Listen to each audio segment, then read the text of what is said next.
Hi, I'd like to talk today about witchcraft. Um, Magic is real. In fact, magic is the most real thing there is. Whenever you study further, you will realize that this world is an illusion.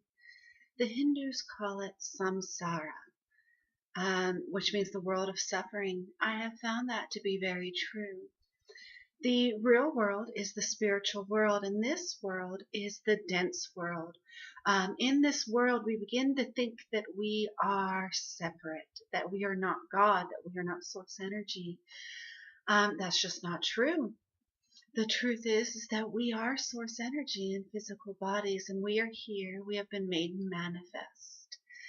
Um, so religion is real, magic is real.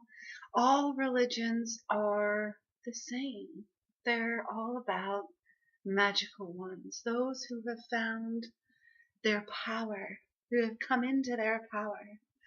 I have come into my power over the last couple of years, and I realized that I can manipulate the reality, the illusions. And how you do that is through various rituals, incantations, affirmations, and changing the way you think. Every thought has power. Every thought that you think has power. There is no neutral thoughts. Um, Whatever magic you need to do to get yourself through to make you feel that you have successfully altered reality is correct. All you truly need is words and thoughts. However, it is a lot of fun and it gives you something tangible to light a candle, to say a chant, to cast a spell. The most popular spells are glamour spells and curses. Um, Also, money and abundance spells are very popular. Um, in general, you want to try not to cast a curse or a hex. But if somebody is threatening you, is invading your space, is taking advantage of you, is harming your family, um, a curse is a very good way to take back your power. However, let me tell you, my experience with curses is that it takes a lot of your energy to hold that curse in place. So shortly thereafter, after placing a curse, I often go and unbreak the curse, and I say, for me, I'm always like, I must have chosen wrong because I do not have peace. I release this curse. And I do ask for the Holy Spirit to serve justice, that this person clearly deserves suffering for their actions. And so it be. However, I have found that binding is a very effective way to keep someone from harming you. And there are various ways you can do it, and anything that you think of is your spell. However, for me, I use twine that's used for cooking, for holding a roast together, and that's my favorite at this time. However, anything that you use is that you feel is powerful for you is good. First thing I do is I light a candle and I light some sage. And I begin to bless and create an atmosphere of increased energy. And then I bind. I either write down or I have bound without doing a thing. Just I bind you from harming me. I bind you from harming me. Anyone sending negative energy at me, be returned to them times three. That is a very powerful one. Spell to use. I suggest that you use it wisely. I have seen that those that are wishing me harm do come to a terrible end by sending that energy right back to them. However, whenever somebody is attacking you, you can defend yourself, and it is right to defend yourself. My favorite is the return to sender times three. I have return to sender times 33. I have return to sender times 100. And I have return to sender times 1000. However, times three has done very effective damage in their life that I saw come to fruition later. In general, ask for a miracle instead. A miracle undoes the past in the present moment, and it creates a new future. A miracle is obviously a go-to. However, there are people who continue to take advantage of nonviolence. And if that is the case, curse them. Curse them good, bind them, and cast them out. In addition, there are negative entities, there are negative energies that are attached to people. They are attached to descendants, lines of people. The most common of these energies, and I will call them demons, whether they are actual demons or not, is debatable. And in some instances they are, and in some instances they are just energy fields. The most common are addictions. These are often caused by demons. And the way to destroy a demon is to bind it. First thing you need to do is bind it. You just say, I bind you, demon of addiction. I bind you and I cast you out. By the power of Jesus Christ, which flows through me, I cast you out. The most common demons are the drifter demon, as spoke about in Outwitting the Devil by Napoleon Hill. There is also the waster spirit, which is known in voodoo. And I believe these are the similar spirit, same spirit. There's the deaf and dumb spirit. Everybody knows somebody who is extremely not smart, but they think they are, and they cannot spell, they cannot write properly. Seizures are associated with the deaf and dumb spirit, and you can bind it and cast it out. Often you will tell somebody, I have told people that I think you have a spirit. They will ignore it. They will ignore it for long periods of time, and they don't care.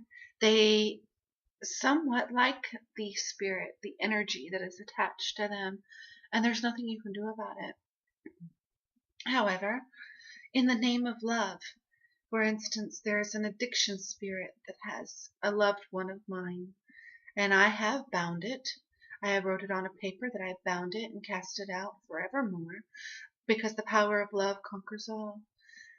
And I literally took that piece of paper and I did tie it, and I bound it, and I bound it, and I bound it, and I burned it by candle. And burning spell is a very fast and efficient spell that needs to be taking place now.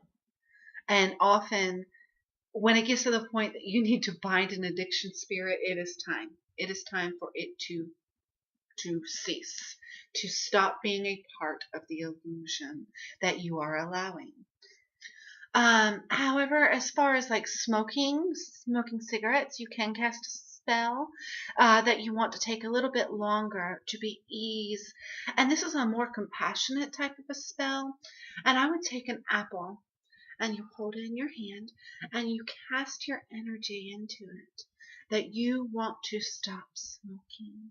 And then after you cast all your energy into this apple, you bind it. You wrap it and you bind it, and then you bury it in the dirt as far away from your property as possible. If off of your property is better. However, often you don't want to cast spells in unknown places or draw attention to yourself. So bury it in the back of your yard, at the very fence line or at the very back, and you ask Mother Earth and the compassion of the earth to transform this addiction into a good habit and to release you.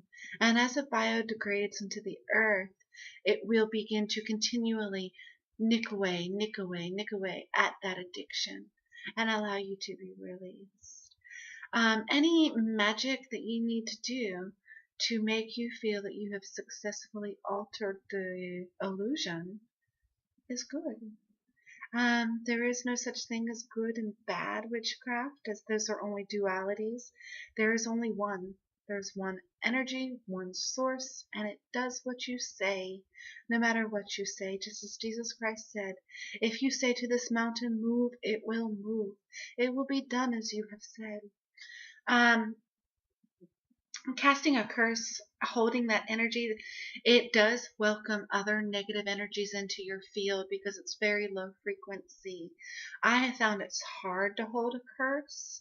And that most people will curse themselves if you just ask that the energy be returned to them.